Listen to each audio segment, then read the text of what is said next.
Meu querido amigo Paulinho Boa Pessoa, meu nome é Valquíria Lazarotto e hoje eu quero te contar essa história acontecida comigo, Paulinho, a história da meia-noite. Tudo começou com uma necessidade que eu passei a ter. Eu engordei e aí o médico me pediu determinados exames para ver como é que estava a minha saúde. E eu levei um susto, porque eu não sabia disso. Eu estava 18 quilos acima do meu peso. Isso eu sabia, porque balança a gente tem encontrado com uma certa facilidade. Tá, eu já sabia que eu estava acima do peso 18 quilos. Ok, mas eu não sabia que o meu diabetes estava batendo 300. Quando o médico disse isso, falou, olha, eu não vou dizer que você está pré-diabética, porque você está diabética. Meu Deus do céu, eu levei um susto. Até porque, desculpe, mas eu me considerei jovem naquele momento, 45 anos. Eu me considerei jovem, 45. 300 de diabetes, diabetes do tipo 2. O médico, então, me explicou que aquilo vinha exatamente pela obesidade e pela falta de exercício. Eu estava numa vida extremamente sedentária.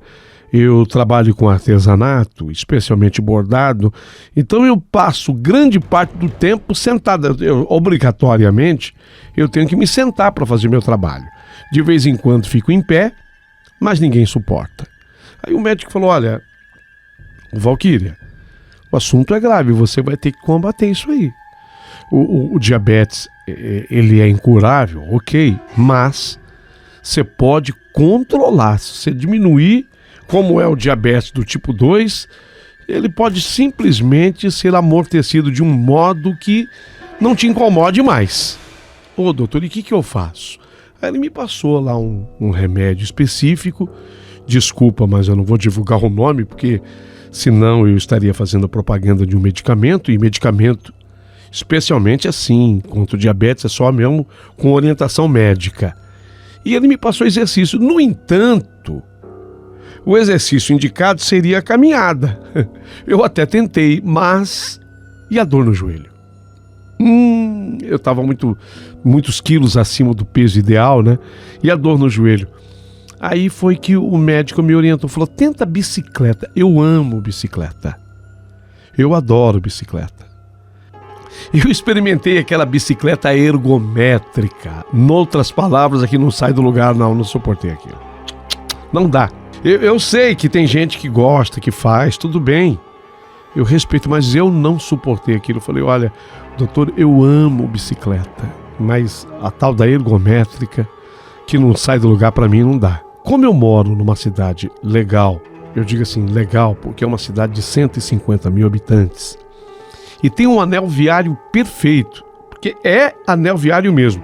O que é? É um anel, assim de fato, que fica na volta de toda a cidade. Quando você completa esse anel viário, que você faz a volta completa nele, dá 8,5 km.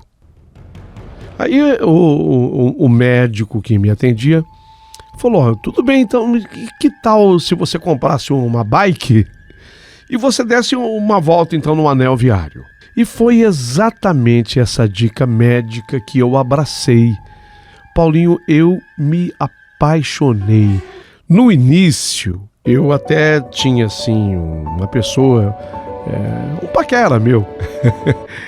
Ele andou comigo uns trechos, mas depois, como ele não tinha necessidade, eu sim é que tinha, eu comecei a fazer o trecho sozinha. Então eu fazia 8,5 km daquele anel viário, na volta inteirinha da minha cidade, eu completava o anel viário.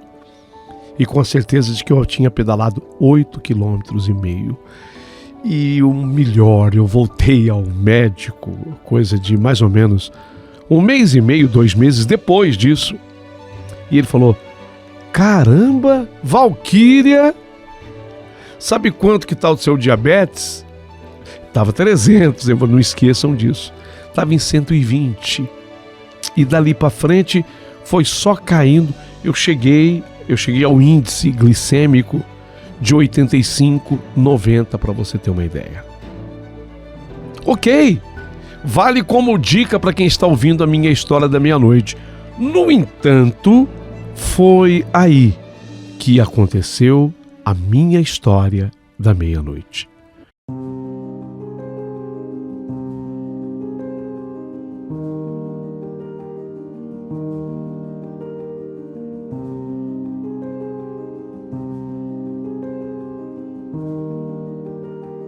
Já tinha mais ou menos uns 6 meses que eu pedalava no anel viário. O horário, eu saía por volta mais ou menos de casa de umas 6h30, 7 da noite, completava, né, fazia aquele anel viário em 1 hora e pouquinho. Eu não tinha velocidade na bicicleta, não. Eu ia tranquilo. Eu fazia 1 hora. Até tem umas barracas no anel viário que vendem coco, água de coco. Então, quando eu passava naquela região que tinha as barracas, eu parava, tomava uma água de coco. Então, eu fazia aquilo por volta de 1 hora e meia. Quando eu saía às 7 da noite, 8h30 eu estava de volta em casa. E o último trecho do anel viário é uma parte assim mais deserta. Vamos dizer, os últimos 3 quilômetros do anel viário. É uma parte mais deserta, depois aí a gente retorna, como ele completa o círculo, né? Aí você retorna pegando de novo ruas comerciais e etc. Passado então esse período de 6 meses, eu pedalando nesse trecho mais deserto, depois de ter tomado minha água de coco, eu comecei a perceber que naquele trecho eu não estava mais sozinha com a minha bike. Eu pedalava a bicicleta, mas eu ouvia uma outra bicicleta junto a mim. Não é possível, porque eu não via a pessoa, né? Eu estava solitária, era durante a noite, sempre fiz o trecho com toda tranquilidade.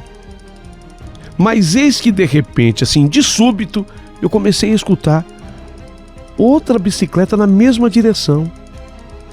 Eu pedalei mais rápido e sem voltar a cabeça para ver quem me seguia, porque eu sinceramente fiquei meio assustada, porque no trecho mais movimentado não havia bicicleta nenhuma atrás de mim. Mas as pedaladas atrás de mim também se aceleravam na medida que eu acelerava. Eu escutava. A gente ouve, a gente que vai habituando com a bicicleta, você vai conhecendo o barulho do pneu contra o asfalto, o barulho que tem as pedaladas, e quando você para repentinamente de pedalar, você tem o barulho da catraca, e as pedaladas elas soavam mais fortes e seguiam o mesmo ritmo que eu seguia quando não havia no anel viário da minha cidade ninguém. Fiquei muito assustada. Na primeira noite que aconteceu isso, eu fiquei muito assustada, mas passou. De repente, eu acho que foi impressão minha. Talvez eu tivesse escutado o som da minha própria bicicleta. Não é possível. Dia seguinte, a mesma coisa, o mesmo trajeto, a mesma rotina, que aliás eu já fazia num período de mais de 6 meses agora. Água de coco, depois a sequência, a parte mais deserta ali do anel viário. E a partir daquela parte mais deserta do anel viário, eu de novo escuto as pedaladas que vinham atrás de mim.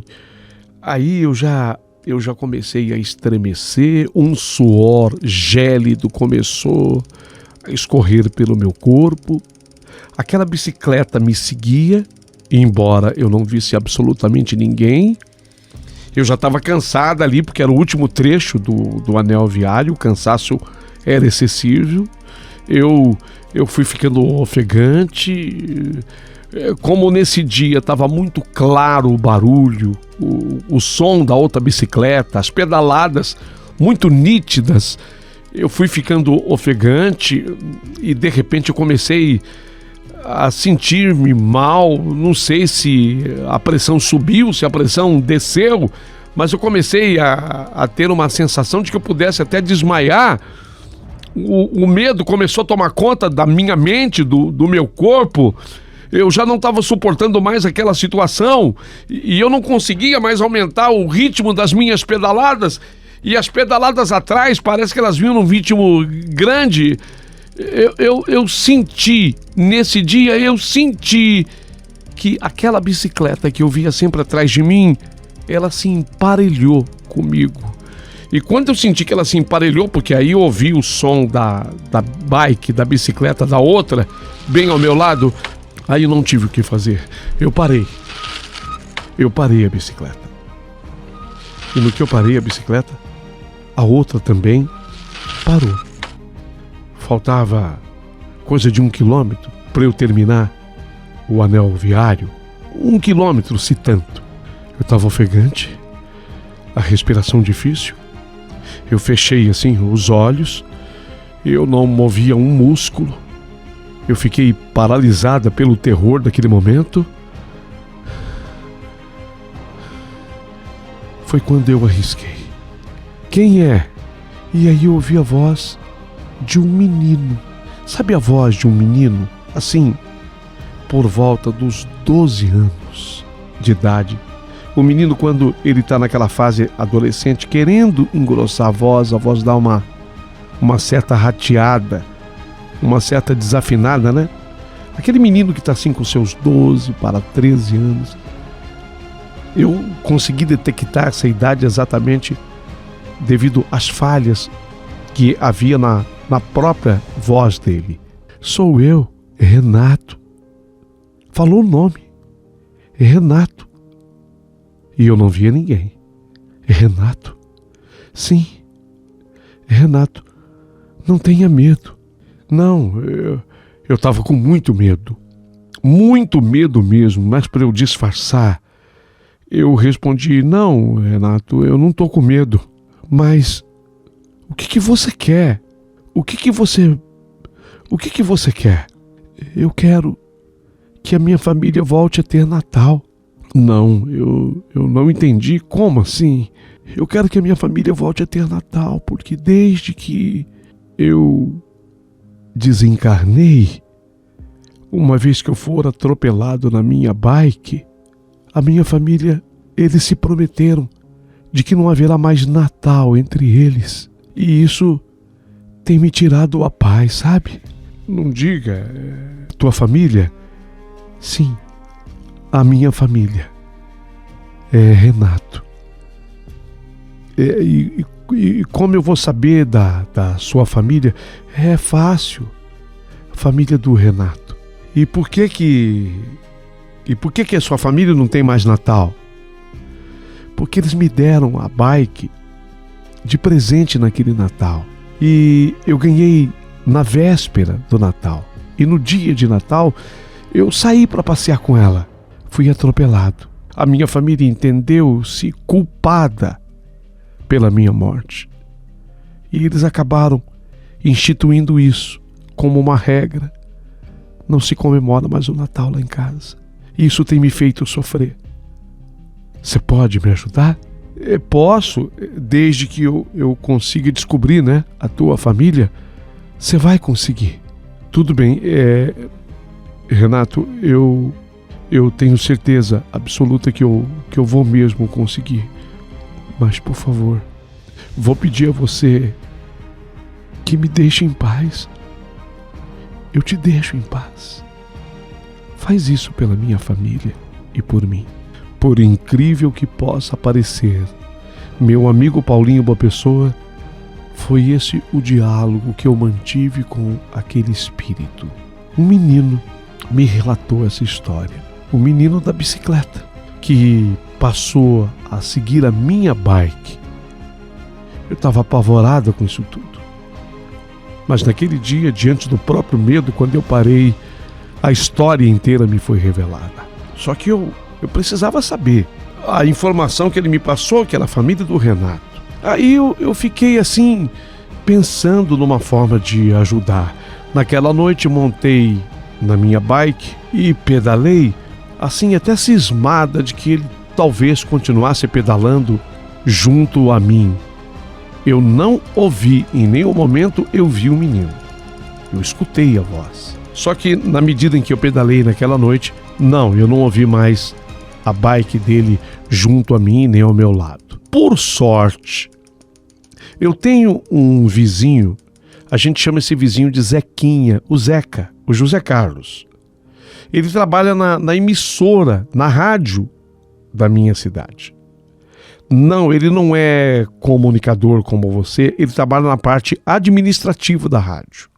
Quando eu voltei para casa, eu pensei logo no Zequinha. Naquela noite não dava para falar com ele, mas no dia seguinte, eu o esperei. Quando ele voltou da rádio, eu conversei com ele. Relatei para ele essa história com muita cisma, porque não é para qualquer um que você conta essa história e a pessoa te considere normal. O Zequinha me entenderia, ele era meu vizinho, ele sabia quem eu era. Ele disse: olha, eu não sei como te ajudar, mas eu vou falar com o pessoal da rádio. Quem sabe algo tenha acontecido. Um menino, né? Ele falou o nome dele, Renato. Não disse o sobrenome? Não, ele disse que eu descobriria. Com esse relato que eu fiz para o Zequinha, uns dias se passaram, mais ou menos uns 10 dias. Eu continuei com aquilo na cabeça. Falei, ele está me devendo uma resposta, mas eu tinha vergonha até de cobrar. Eu estava em casa quando a campainha tocou e eu fui atender, era o Zequinha. Zequinha, que bom te ver. Você tem alguma resposta para mim sobre aquilo? É sobre aquilo que eu vim conversar com você. Eu estou impressionado. Ô Valquíria, você acredita? Tem lá um colega nosso, o Paulo Oliveira, é o nosso noticiarista. Ele tem os arquivos todos guardados do Rotativo no Ar. O nome do programa que esse Paulo Oliveira apresentava era Rotativo no Ar. Então ele tem lá os arquivos. Você acredita que faz mais ou menos uns 18 anos ele encontrou o arquivo de um menino? Não havia ainda o anel viário aqui. De um menino que foi atropelado, estava com uma bicicleta, cujo nome, o primeiro nome é Renato. E aí ele me deu o sobrenome desse menino. Até um sobrenome comum, Barbosa, é muito comum. Esse Barbosa era com S e não com Z. Aqui, até trouxe uma cópia para você ver. É Renato, e era Renato Barbosa, o nome do menino. Idade do menino, 13 anos de idade. Havia morrido, atropelado, num dia de Natal, num dia 25 de dezembro. Não havia ainda o anel viário da cidade. Ele havia sido morto numa avenida lá, uma avenida conhecida, famosa na cidade. Agora eu tinha essa informação, bastava que eu procurasse então pela família. Havia 18 anos que tal fato havia acontecido. Não foi difícil. Localizei a família. Pasmem os senhores que estão acompanhando essa história. Ao encontrar aquela família Barbosa, que havia perdido aquele menino, aquele filho, aquele irmão, aquele sobrinho, aquele neto, há 18 anos, num dia de Natal, ele havia ganhado a bicicleta na véspera, tal qual me dissera, e no dia de Natal acabou, infelizmente, morrendo num acidente. Foi atropelado. Foi um ônibus da cidade, um circular da cidade que o atropelou. Aquela família, desde então, há 18 anos, não comemorava mais o Natal. Ficamos todos emocionados quando eu contei essa história. Eu não conhecia a família. Quando eu contei, quando eu relatei aquele fato, todos se emocionaram, todos choraram. Então eu fiz o apelo de maneira encarecida: por favor, voltem a comemorar. O Renato, lá no lugar onde ele está, ele disse que não está encontrando a paz enquanto vocês não voltarem a comemorar o Natal. O mais impressionante é que isso tudo aconteceu há 45 dias do Natal que viria. E já aquele Natal, a família comemorou. Sem contar as missas que foram encomendadas em sufrágio à alma de Renato Barbosa. E as orações todas que fizemos. A partir daquele instante, daquele momento, eu continuei fazendo os meus exercícios no mesmo anel viário, sem jamais ter tido qualquer incômodo. Até algo sim aconteceu. Logo após esse encontro com a família, eu fui dar a minha volta no anel viário. Eu fiz questão de estar só, porque nem sempre eu ia sozinha. Mas nesse dia eu fiz questão de ir só. E depois de ter tomado a minha água de coco e de passar naquele último trecho do anel viário, os últimos 3 quilômetros eram desertos, exatamente quando eu estou ali. Eu escutei de novo as pedaladas da outra bike, mas junto com essas pedaladas veio um cheiro, um aroma, mas tão agradável, de rosas. Veio aquela brisa suave, aquele cheiro de flores, que na medida em que eu senti aquele aroma, eu fui me tranquilizando, e o barulho da outra bicicleta foi, na verdade, cessando, diminuindo, até que desapareceu. E ficou no ar apenas o aroma, o cheiro de rosas, daquela brisa que de repente me encontrou. Tive comigo a sensação, a certeza absoluta que aquele aroma havia sido transmitido pelo Renato como uma forma de agradecimento por tudo que havia acontecido. Nunca mais eu tive qualquer tipo de incomodação por parte de qualquer que fosse o espírito, a alma. E pelo contrário, a partir daquele momento, a minha vida se ajeitou bastante. Vocês lembram daquela pessoa que saía para pedalar comigo, que eu falei que era meu paquera?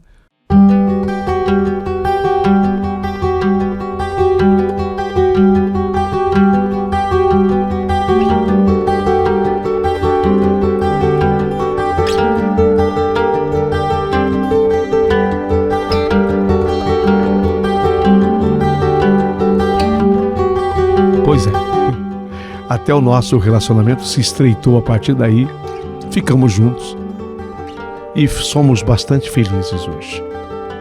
Essa era a história que eu tinha para lhe contar. Espero que vocês tenham gostado, agradeço demais o carinho e a atenção dispensada por todos vocês. Adoraria que muita gente pudesse comentar a minha história.